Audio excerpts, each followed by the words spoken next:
El llibre dels fets del rei Jaume I és el relat minuciós dels fets més destacats de la seva vida, d'aquells fets dignes de recordació que podien servir d'exemple i model per als segles venidors. La finalitat principal del llibre és la d'exposar l'acompliment d'una missió divina, entesa dins el context ideològic de l'edat mitjana, en la qual la religiositat ho impregna tot. El llibre dels fets és un text d'alta pedagogia política, en el qual Jaume I es proposa com a model de rei. En contar detalladament la seva pròpia experiència, ens va mostrant la imatge d'ell que desitja que ens forgem. Unes vegades com un rei protector dels seus soldats i els seus súbdits, altres vegades com un rei justicier, tant a l'hora d'aplicar la justícia com quan es tracta de mantenir els compromisos adquirits. Aquest quadre es correspon amb la idea de la reialesa corrent a l'època, que presenta la societat com un cos orgànic que és governat per una ànima, el príncep, el qual Déu ha posat entre ell i els homes. El llibre del rei en Jaume és un text extraordinari i jo diria que gairebé únic en tota la literatura europea del moment. Supera, jo crec, de molt la mateixa crònica de Villehardouin, que és una de les més famoses, la crònica francesa. Per què? Perquè el text aconsegueix de crear una sensació de quotidianitat, de vida diària, de recreació d'una psicologia personal. A la crònica hi podem reconstruir tot un personatge de carn i os, amb les seves vivències més íntimes, i no només conta el que va fer el rei en primera persona, majestàtica, és a dir, que crea una autobiografia personal. D'això no n'hi ha precedents romànics. Sí àrabs, per cert, que com ha fet remarcar el professor Gans, però no dins del nostre àmbit. I això coincideix, en certa manera, amb el que passa, per exemple, en Ramon Llull. Tampoc altra lírica europea té un autor com Ramon Llull que conta el seu fracàs, les seves frustracions en el camp de Ramon, en el desconhort. I en el cas del rei en Jaume, ell conta els seus fets, els fets que ha fet, que ell veu com a obra de Déu d'una manera providencial i única. Aquestes memòries autobiogràfiques del rei conqueridor se'ns presenten revestides d'una marcada natura oral que no ha estat mistificada per cap hàbit d'escriptura. El llibre del rei Jaume és la reportació precisa del seu discurs autobiogràfic de narrador popular, un narrador popular dotat d'una notabilíssima capacitat de seducció. A primera vista podria semblar una mica paradoxal que un rei que possiblement no sabia descriure, o almenys no en sabia gaire, hagi estat l'autor d'un llibre tan extraordinari com és el llibre dels fets de la seva vida. De totes maneres, això s'ha de tenir en compte a dintre del que és el quadre general de la vida medieval. A l'edat mitjana, escriure és una feina absolutament tècnica que només eren capaços de fer-la una sèrie de persones, de personal especialitzat.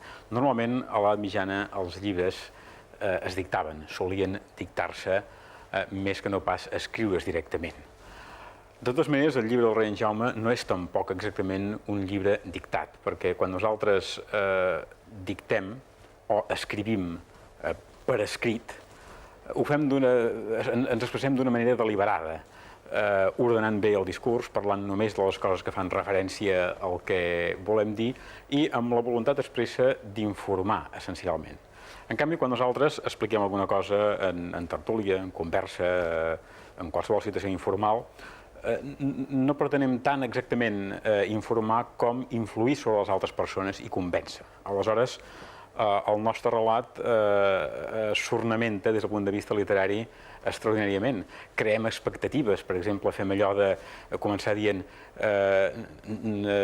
no diries mai què és el que m'acaba de passar. Canviem l'ordre del relat i a vegades hi intercalem observacions perquè els que ens escolten sàpiguen exactament quina és la punta, què és el que té més interès del que nosaltres volem dir.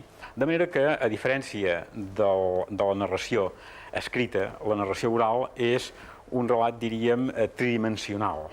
És una mena d'objecte que la persona que fa aquest relat l'exhibeix davant nostre amb la voluntat deliberada de fascinar-nos. Aleshores, el rei és un gran fascinador literari, és a dir, sap explicar molt bé el que vol explicar, sap crear aquestes expectatives i en sap encaminar exactament cap al moment culminant del seu relat. Aleshores, és per això que el fet que el rei en Jaume no fos un home entès en papers, com varen ser molts dels seus descendents, ha estat, diguem-ne, ha estat positiu a l'hora d'obtenir un relat tan extraordinari com és el llibre de la seva vida.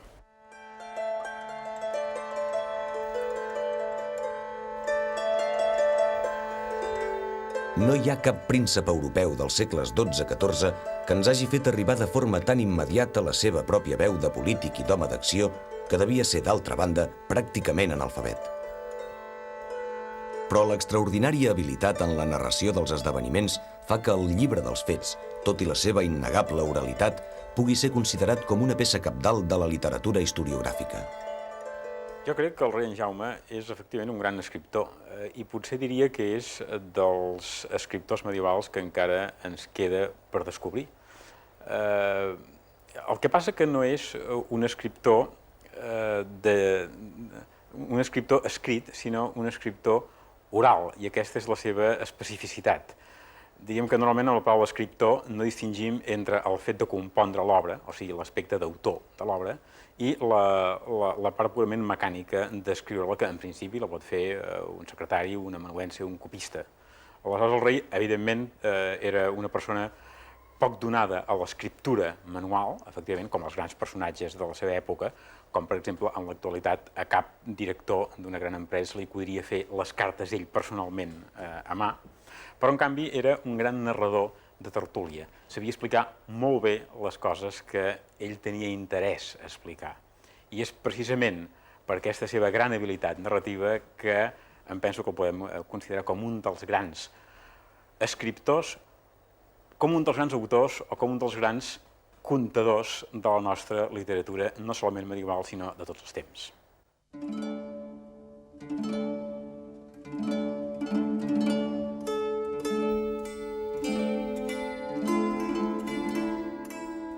Des de les homilies d'Organyà fins al tirant lo blanc, la llengua catalana presenta una gran uniformitat. La lenta evolució que pot observar-se entre aquests textos, allunyats prop de 300 anys, ha cridat fortament l'atenció dels historiadors de la llengua. Ara bé, aquesta uniformitat lingüística que reflecteixen els textos escrits, atribuïble al progressiu influx de la cancelleria catalana, no ens ha de fer pensar que la llengua es mantingués sense canvis durant aquests segles. Sobretot en els registres orals, el català medieval anà evolucionant des d'un punt de vista intern, alhora que iniciava una progressiva diversificació dialectal. El llibre dels fets de Jaume I ens mostra clarament aquestes característiques i esdevé fonamental per al coneixement de la història de la llengua catalana.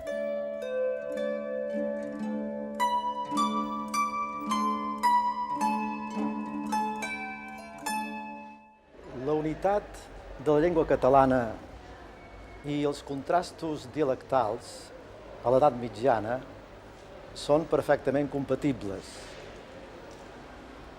La unitat es refereix a la llengua escrita, a l'escripta, a la llengua literària, que és, per definició, força homogènia.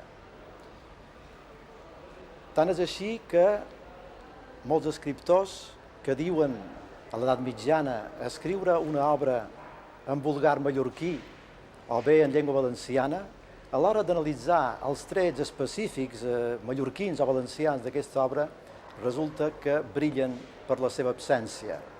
Els investigadors estrangers s'han meravellat d'aquesta situació, d'aquesta gran unitat que ofereixen els textos medievals catalans. Però pel que fa a la fragmentació, aquesta també existeix, però afecta la llengua col·loquial, la llengua parlada.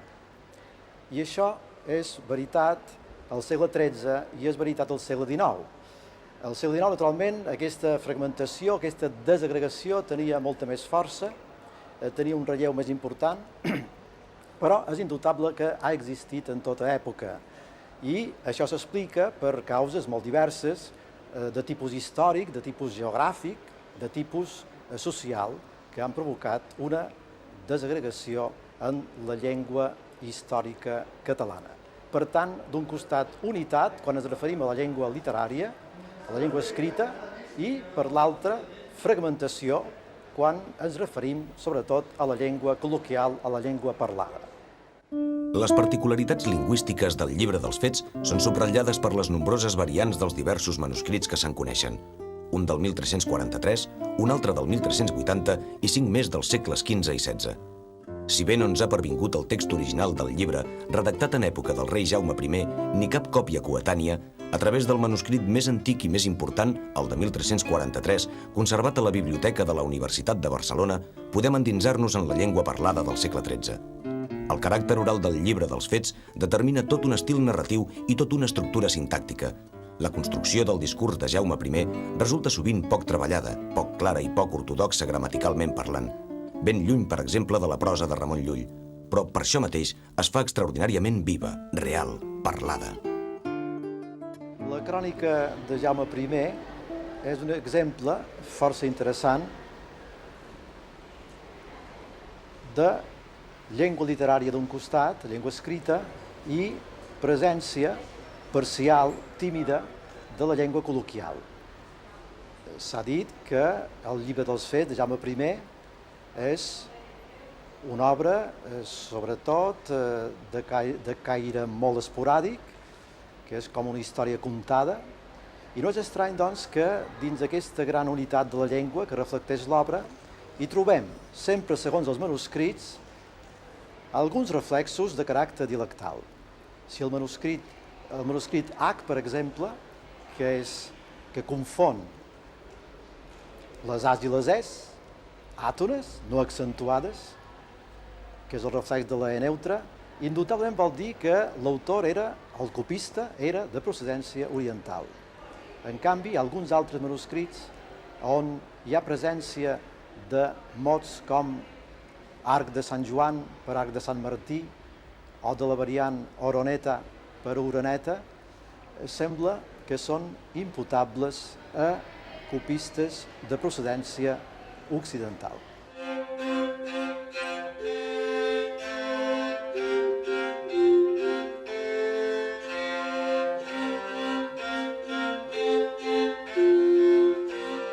Les característiques lingüístiques i literàries del Llibre dels Fets, tant les que es mostren en la línia de la continuïtat històrica com les que acusen una particularitat, manifestades dins un corpus de la seva extensió i en la varietat dels seus diversos registres, posen en relleu la importància cabdal d'aquesta obra per a la història de la llengua catalana. Una obra, d'altra banda, que expressa tota la intenció del rei potser més representatiu de la nostra història.